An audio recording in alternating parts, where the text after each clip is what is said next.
Hello, beloved hearts. We have another introduction in our Mastery Empowerment course series with Jean Eng and the Arcturians. This is the Arcturian Illusory Body Transmissions. And here we're going to be working with divine consciousness, the crystal body of light, and the emanation body of light. Hi, Jean. Welcome. Thank you for being here. Hi, Lauren. Hi, everyone. It's great to be here, especially in this powerful and beautiful month of December. I can't believe it's already been a year in this year, and here we are at the culmination of it. So, what a beautiful time to focus on these qualities.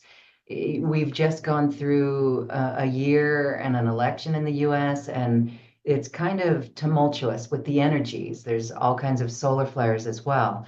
And so, this work is now focusing on our consciousness and the vehicles that we can direct to mm, travel in the other realms or to develop these subtle bodies past the non-duality form. So share with us what this is all about, the Arcturian illusory body transmissions. Yeah, I think these series of transmissions and the framework we're working with here can be applied to, various individual or people's spiritual path. If it's new for people, it may solidify some of their experiences, sort of to put it in some type of ordered fashion. And then moving forward from now and into the new year and onwards, one can sort of help themselves sort of slot in different practices because there's very now we're living in a time that we have access to many different spiritual practices. Also, as you mentioned, sort of these cosmic cycles that are hitting the planet. We're also, from a soul level, having many different peak spiritual experiences. And sometimes without a framework, we're not able to place them sort of in some ordered fashion. But the basic framework that we're working with here is we know we have a physical body. We know we have a personality. There's many spiritualities, usually what we call in the non-dual sort of category, that say we're not a physical body, we're not our personality, or some form of that our ego with a small e maybe is sort of the culprit. But actually, if we see it in another light, which I think a lot of these spiritualities are trying to say also, is that this is simply a tool of something greater than what we're currently maybe identifying with. So if we can see ourselves, our physical body, and even our personality, meaning that part of us that creates emotions, that part of us that's sort of thinking thoughts, it's really not something we could actually stop, but that this is actually not who we ultimately are, that it's actually a vehicle or a tool. We can start to sort of ascend to a higher level, but also keep what we have here. So really, one of the big problems is that we identify primarily sort of like people, with what you're seeing here on the screen, when in fact there's some other more subtle fundamental aspects of ourself that either may be what we call subconscious or hidden from ourself for the majority of time. So I'll just finish off the model and then we can kind of see where to go from there. But ascending from that, which I think people can still somewhat fully identify with, we have this subtle aspect of consciousness that's, of course, non-physical that we might experience when we're in a dream, or if people have had out-of-body experiences, which is a great spiritual kind of peak experience to begin to recognize that we're not this physical body and personality only, that it's a type of tool or vehicle. So it might be an astral body, or if they've had near-death experiences, where they kind of survived their physical form, or if they've done astral travel. So usually in this sort of non-physical astral realm, we might see ourselves as a type of form. I'm calling it here the crystalline body. We've called it other things like the immortal body of light. Maybe exactly 2 years ago, we had a series just focusing on sort of this level of our reality, which we call the immortal body of light. Or we can simply call it like an astral body. In this case, I'm using the term crystalline body. But this is something we form with our consciousness. It's non-physical, and that is more subtle. It's not as gross or lower in vibration in terms of the physical, not in the terms of good or bad, but in terms of being a physical body. But it's more a body of light. So I think a lot of people have had this experience. The one that's probably closest at hand is like when you dream, you feel like you're in some form. It might look like the form you are now, or you may have some unique experience of yourself, like as a animal or some a geometry, but there's still some form. It's just in a subtle realm. What may not be as identified is the last tier, kind of the most fundamental tier or level. And this is what I'm calling the divine body. In fact, it is probably what's closest. I call it outside space-time. It's so close to us. It's the one that's unified with the Godhead, the one that we feel is unified with all beings' consciousness, not, of course, all beings' other bodies, not even their astral body, although that could happen. But for example, my physical body couldn't merge with any other physical body. We know just by the logic and experience that they're separate. But our consciousness at the divine level, it does have this merging quality. Why I say it's so close to us is we may not have been had this pointed out to us, but when you have a thought, and sometimes you have this gap between the next thought. There's sort of a silent mind. That's actually your most divine consciousness. It's that silence that you're experiencing. We'll have that experience in many different places that I'll try to point out in the class and also in this talk. But that's the one probably closest at hand that people could identify right away with. They just might not have known that that's sort of going to that aspect of our consciousness is actually what continues on beyond our physical vehicle, meaning death of the physical body, that goes on into, if you believe, other lifetimes or other areas of consciousness. The other time you can experience it, maybe we'll do this later in the talk, is when you exhale and that you hold your breath. From even that first second or two, sometimes we stop thinking, meaning we stop kind of the thoughts that we have. And again, that's nothing bad. It's just something natural. We can learn to disidentify with those, that constant thought process. Again, that's you're accessing your divine consciousness. So it's so close to us that it's almost like our eyeballs, like we can't see our eyeballs without a mirror. But probably the closest thing to us in terms of sight, actually giving rise to sight. Same with our divine self. And the final piece or place that people might have experienced this is if you were startled or scared, like if your little sister or brother, when you were young, or maybe recently, someone kind of said boo, like behind the corner. And before you got scared and like yelled out, there's an instant where you stop thinking. And that again, you're accessing this divine consciousness. What we're trying to do is to lengthen that experience, and that's part of what the transmissions will do, and some of the practices that we'll go over. That is so comforting. And you said a lot there. There was a lot in there. And it reveals how important it is, one, to breathe and the power of the breath.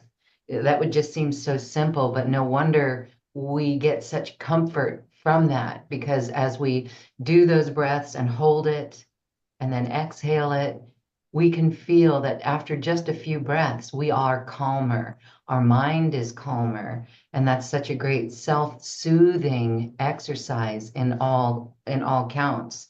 And the other thing that you said is that we form this with our consciousness, like the light body. We're forming this with our consciousness. So we are connecting to our divine realm, and it's in between the thoughts that we want to expand. So the you've illustrated the power of breath and the power of silence, the power of going in between our thoughts. And that's really powerful and a really effective place to be when we're creating solutions for our planet. So that's powerful on this consciousness journey. I'm excited for everyone to join in on that. Yeah, exactly. And I know we're getting to this later. Maybe we'll just mention it here. But I kind of thought a little deeply about what the free offer would be. It's almost like this would be the yang offer, and then the yin offer is usually another mastery empowerment course. And the one that I had suggested was the previous Arcturian high perception transmissions. And really, that was a little bit of a fancy term. Some people do use this term for clairvoyance, all these different clair skills, including telepathy. Within the context of what we're talking about, I think people's experience of sort of the psychic powers that we all have is really those glimpses of this non-dual merged state with others, whether it's the kind of more subtle dreamlike state where, maybe we can see people's auras. Now we're not seeing only their physical body, we're seeing this sort of what I'm calling crystalline body, all the way to telepathy, which I think begins to access this God consciousness where we're one. We can experience what other people are thinking. It's really an emanation of their consciousness, but there's some aspect of us that's actually already merged or in communication with all beings. Sometimes, like in the pictures that we both have in our background, we have that in very exalted states of nature. We sort of, again, part of which we'll unpack in a very, we can unpack it here, but in a larger way, we'll kind of do the kernel here in the course. Is there's things sort of in some ways blocking us from that full awareness, that silent awareness that's always with us. But sometimes with nature, like what we have in the backgrounds of our Zoom backgrounds, both, you get an instant because you're such in awe that you stop that discursive mind. So, like the pause between thoughts, it lengthens.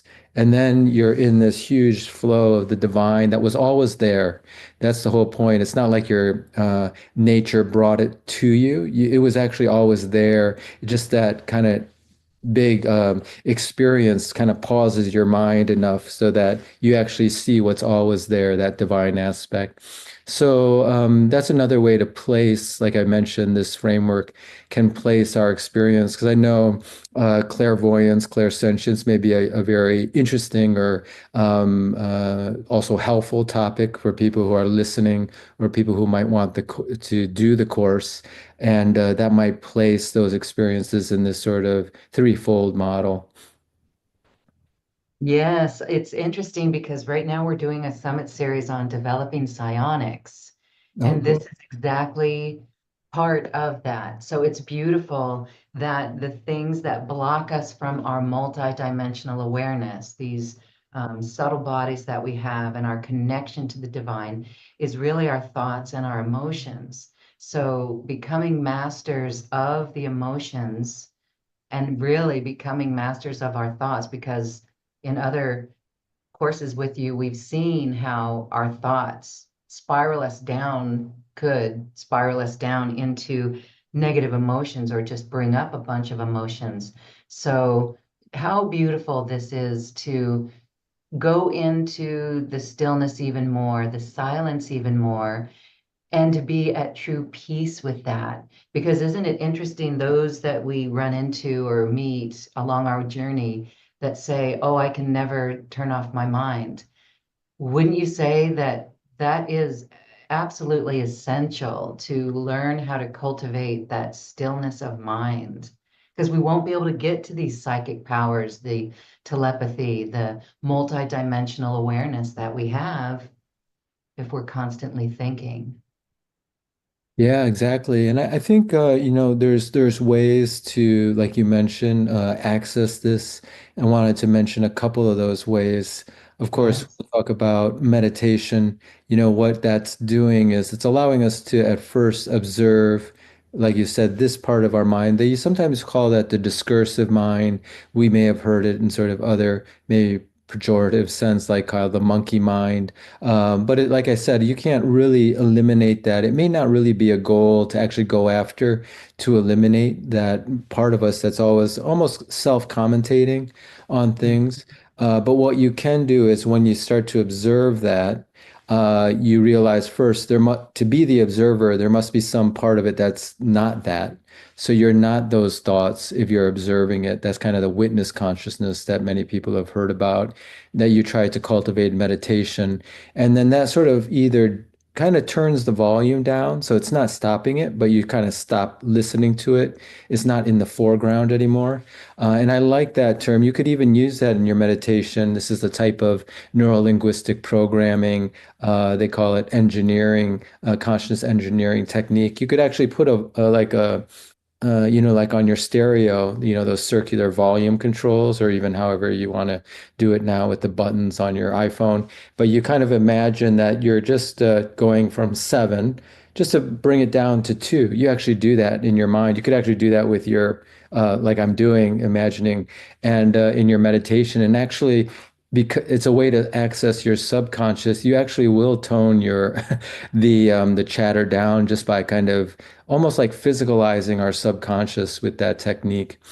Anyways, but there are other ways besides meditation, if people might, maybe that's not their cup of tea, sports or physical movement. I'll just reiterate one thing I said, awe, which is like being out in nature, going for a walk when you kind of really let nature help you stop or bring again that chatter mind to the background. You're accessing this divine consciousness that we're the first tier that I was of this three-tier system.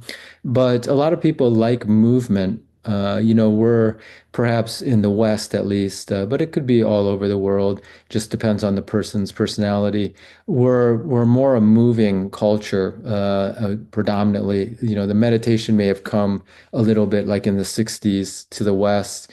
Of course, there's the esoteric prayer tradition, but if you like movement, sports, or some aspect of movement, dance, that can also all of a sudden quiet that chatter mind, and then all of a sudden you're sort of accessing the divine consciousness, but you're now emanating it through the movement. So I just wanted to point out it doesn't have to be only predominantly through meditation, which tends to be right now one of the more popular techniques in spiritual circles here in the West, but there are also these other ways to access the divine consciousness. Beautiful. All right, we're really looking forward to this as we can practice in these 3 days together and focus on each of these subtle bodies, our divine body, our divine consciousness, our crystalline light body, and our emanation body of light. Really wonderful when we join together like this. I know we're going to do a mini transmission, but is there anything else that you wanted to say overall about this 3 days that we're going to spend together? Yeah, well, maybe this little piece here can lead us up to this particular transmission that could be very helpful. I mentioned that our divine consciousness is so close to us. It's like our eyeballs or like, the back of our hand, so close that we can't see it or we can't perceive it. And so, but one of the things that's actually blocking it is what I put in the write-up on the third day, this third portion, kind of that's part of the emanation, crystalline emanation body.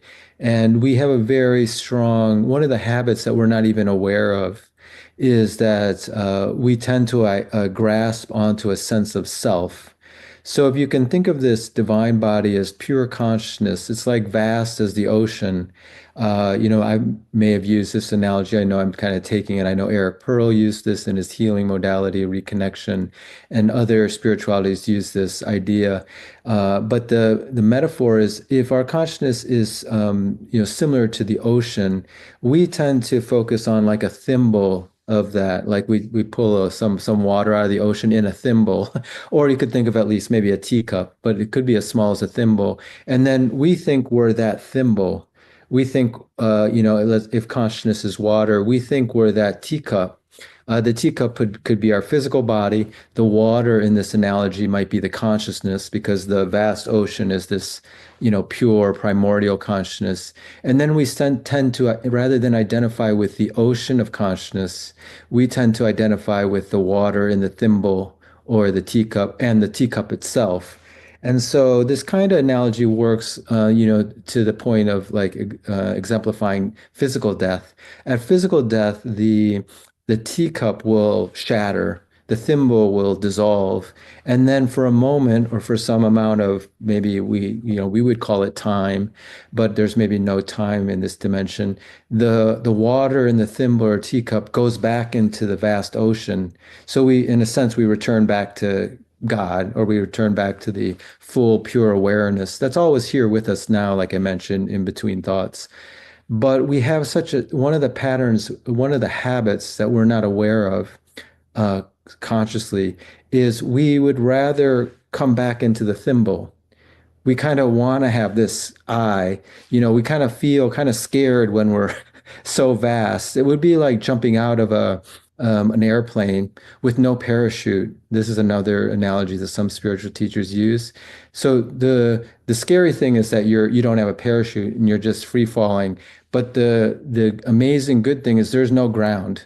You're never going to hit anything even though we think we are. So we're sort of in this free fall. So people who you might call beings who we might call fully enlightened, they're fully comfortable with being in that completely open ground of consciousness.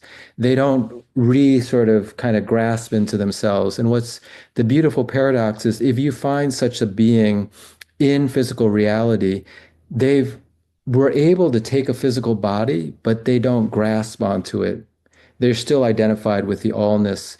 So one of the things about the transmission, and we'll kind of do a kind of mini intense version of that, is we can ask the divine, we can ask those guides who are at that level to help dissolve. It's kind of like dissolving this really fundamental pattern, habit of grasping onto ourself. And of course, this will come into play. It could still be subconscious, but I'll just point it out. Think of the worst insult that you would not want to hear from the exact worst person. And they say it not when in a contrived way, but you could just imagine this. You could actually do it. It's actually a type of spiritual practice. So let's say they call you fat or something, and you're hearing it from the person you just don't want to hear. The instant you hear that and you start to get angry, that is this, that's the intensification of the self-grasping. It's always happening now, unless you've kind of really dissolved it out. But really, it's just words. It's just actually sound vibrations. If you didn't even know that language, you wouldn't grasp. So you actually have that habit, and when you hear those particular sound vibrations in that particular from that particular source, it all of a sudden makes you, grasp onto something. Maybe you grasp onto your physical appearance. Again, that's really fundamentally grasping onto your body, whether it's like you're lazy or whatever the phrase is. It's just sound vibrations ultimately. So, this is what we're trying to dissolve so that we can have these longer spans where we're really identified. We might call it the flow. And I'll just end here and then we can maybe experience the transmission. What they found scientifically when people are in the flow state, and a lot of people can identify with this because maybe they've been in that flow state, maybe they've been reading or writing, or again, like in sports or playing an instrument or their skill, sort of that portion where you stop thinking and you are just doing the skill. Again, the thinking mind, that discursive mind, has gone into the background. And now you're actually accessing all three tiers that I mentioned, particularly the divine, your divine self, which is in that silent background. And that's why you feel so, it's so exuberant, the flow state. And what they found scientifically when they measure the brain is that the frontal cortex, which is the thinking part, it fires when we're kind of planning or trying to do something, or we're trying to work with our memory of something that's not there. They call that working memory. It actually decreases. They call it hypofrontality during the flow state. So there's less blood flow to the frontal cortex, meaning there's less activity. So you actually, there's a scientific or physical correlate to this less discursive mind when you're in the flow state, which is another time when we're sort of in our most divine consciousness.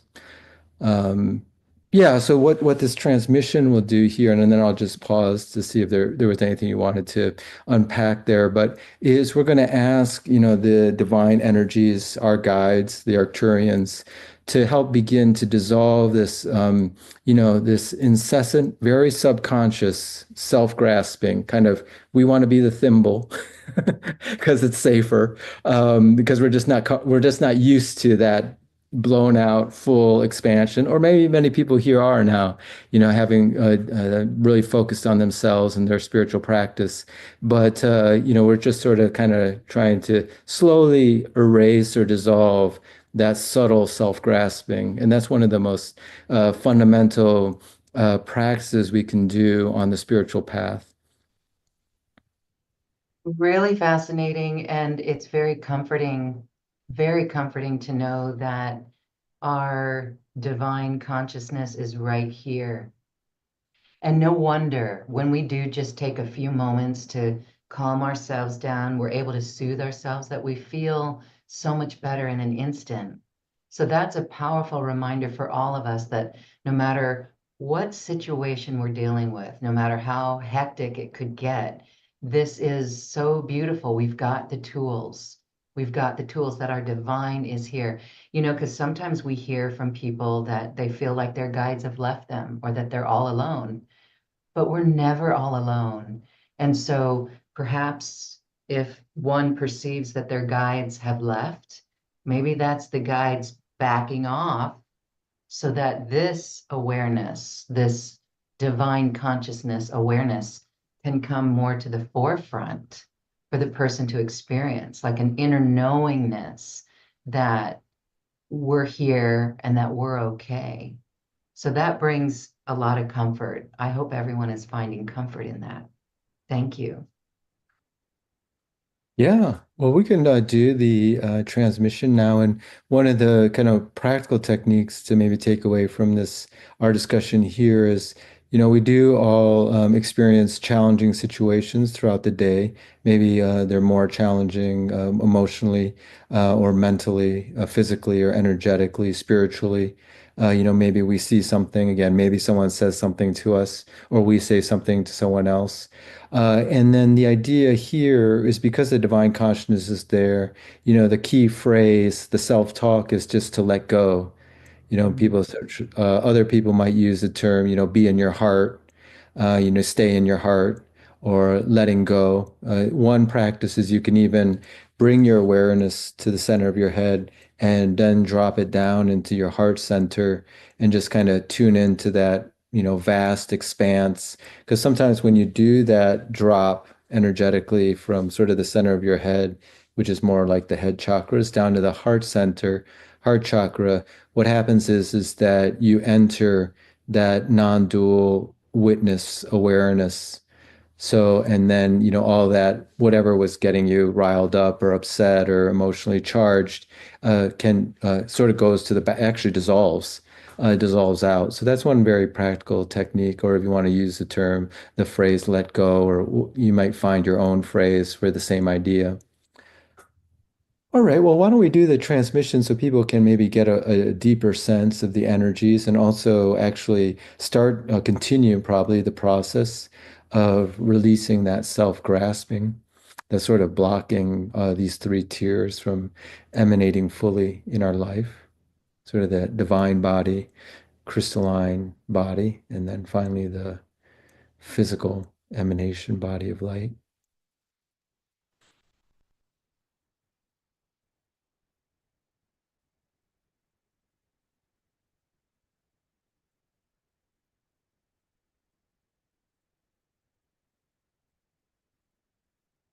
We're starting with the Arcturian illusory body transmission energies.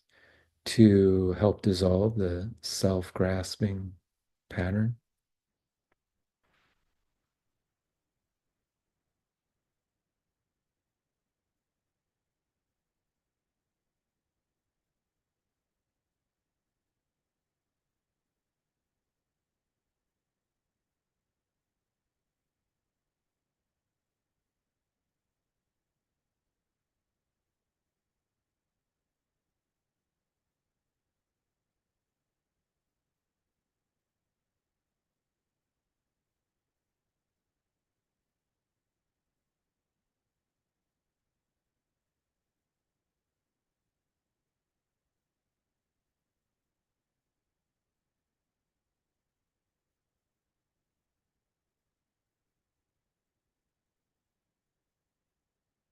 Now we're entering a deeper cycle of the same intention and frequencies.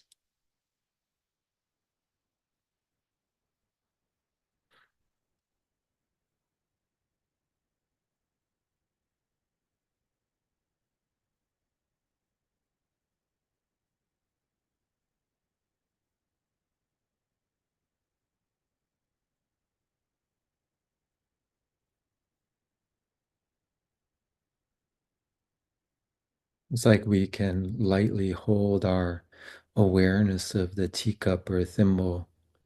We're not grasping onto it tightly, like a tight fist. We're just gently holding it enough to use it skillfully. It would be the same analogy with our physical body and our personality, not holding on to it too tight.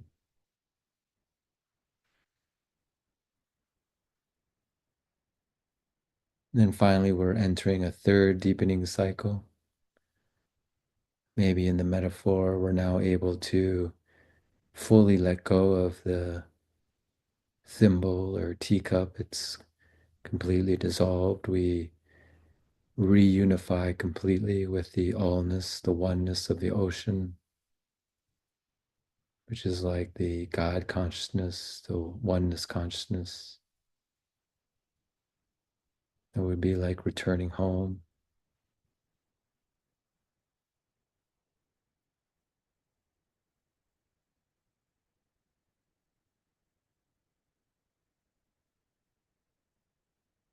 If you like, you could imagine your consciousness merging with space.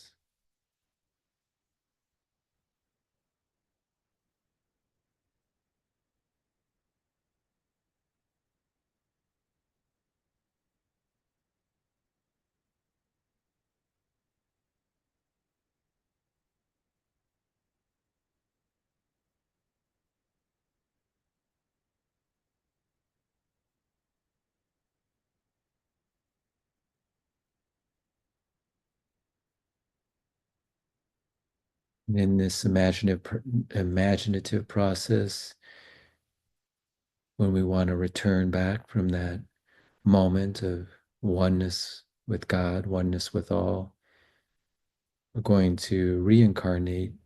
Basically, we take back up the thimble or the teacup.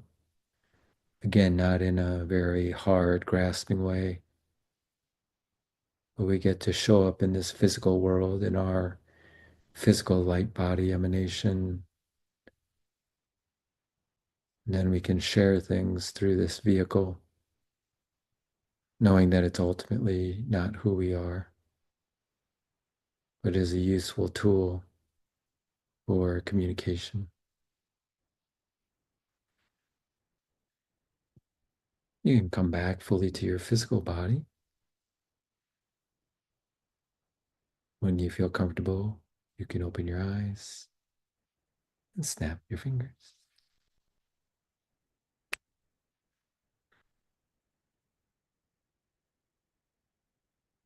Wow. See that in just a few precious moments. The experience of those frequencies, so exquisite. Wow. All right. Thank you. I truly know that everyone experiencing this felt something. I'll just share for a quick moment that dissolving into the self-grasping, dissolving the self-grasping pattern, that was such a relief. And then as we went into it, there was a sense of fear of doing that, like, who am I? But that really went away in a heartbeat into something so much more vast that there's no problem. There was no problem in this space, in this territory of vastness. And I can see how, wow, when we radiate that light in our world, there's no problems.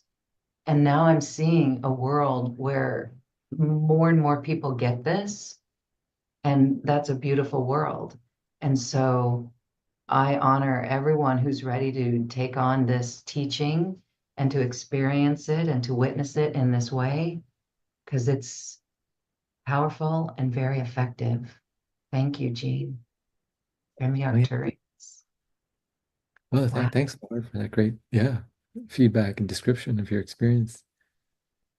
I'm reminded of when we were going through that waterfall in Peru, sitting on the bank of the waterfall, and spray was going everywhere.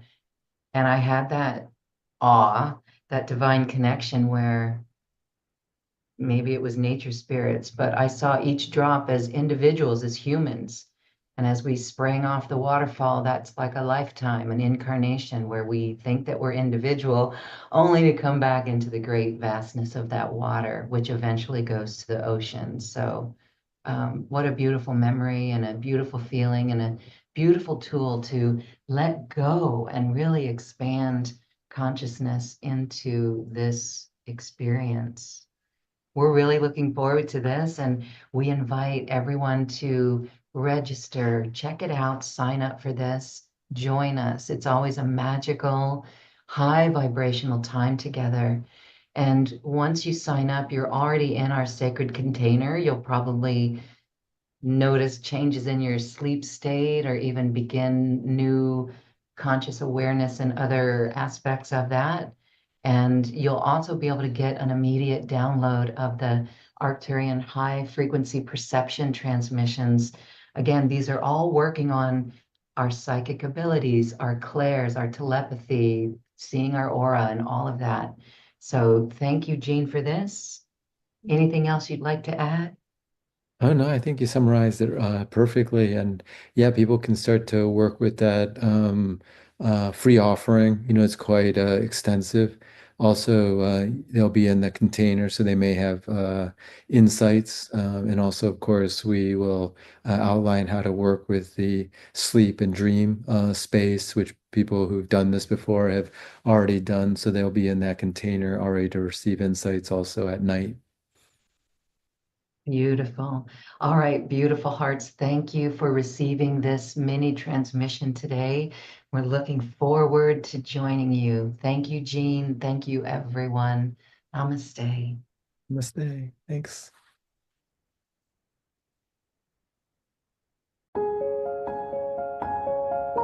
This has been a presentation of New Earth One Network, your home for New Earth living. Access information, education, and videos on living from the heart in unity consciousness. Visit newearth1.com.